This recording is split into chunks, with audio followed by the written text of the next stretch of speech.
अध्यक्ष हैं बहन पूनम जी, और जो सभी बहनों के साथ मिलकर इस women for one nation one election के कार्यक्रम को यहाँ सुचारू रूप से चलवा रही हैं। ऐसी हमारी बहन रुचित केसरवानी जी, हमारी संचालक बहन, सामने बैठी हुई हमारी महाविद्यालय की सभी बच्चियाँ, अपनी बहनें जो आई हुई हैं। ये विषय आजकल वन नेशन वन इलेक्शन का जो आया है, वास्तव में अभी आपके मेरे आने के पूर्व में लोग यहाँ बता रहे होंगे, और प्रतापगढ़ की धरती पर अपनी बेला देवी के चरणों में भी प्रणाम।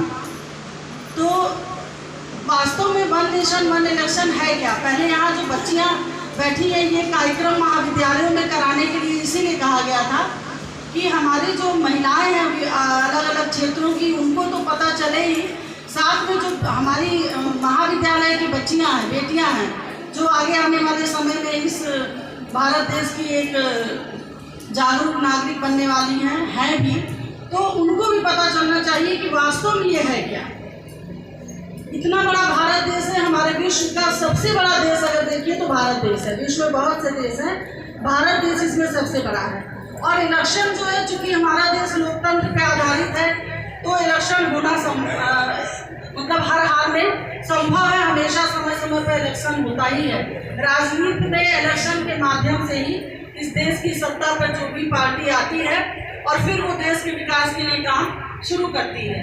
अब ऐसे में विषय है कि चूँकि समय समय पे हर 5 वर्षों बाद लोकसभा के चुनाव हो रहे हैं, हर 5 वर्षों पे विधानसभा के चुनाव हो रहे हैं, नगर पंचायत के हो रहे हैं, नगर पालिका के हो रहे हैं, प्रधान के हो रहे हैं, तो ये बार बार जो चुनाव है, तो ये कहीं ना कहीं अव्यवस्था खड़ी करता है। तो हम आप सबको बताना चाहेंगे कि पहले तो आप ये समझिए कि ये एक राष्ट्र एक चुनाव है क्या, और क्यों इसकी आवश्यकता पड़ी, और क्यों होना चाहिए, इससे नुकसान क्या है, इससे फायदे क्या हैं।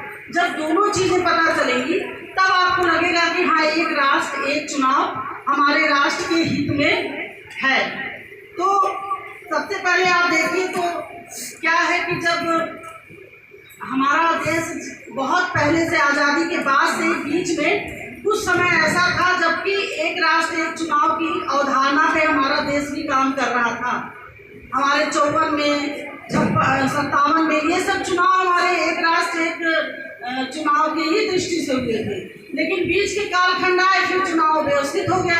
अव्यवस्थित होने से 5-5 साल पे शुरू हो गया। अब इधर आप देखिए तो राष्ट्र हित में एक चुनाव, एक राष्ट्र की जो परिकल्पना है, वो हमारी सरकार, जो हमारी आपकी जो भी इस समय अपने देश में सरकार है, वो इसको क्यों आगे बढ़ा रही है। माननीय अटल बिहारी वाजपेयी जी की सरकार थी, उनको भी लगता था कि नहीं, एक राष्ट्र एक चुनाव होना चाहिए। आज आप सभी के सामने आदरणीय देश के प्रधानमंत्री नरेंद्र मोदी जी हैं, उनको ये लग रहा है कि नहीं, एक राष्ट्र एक चुनाव देश के हित में है, किसी व्यक्ति के हित में, व्यक्तिगत हित में नहीं है, इसलिए इस चुनाव को होना चाहिए। और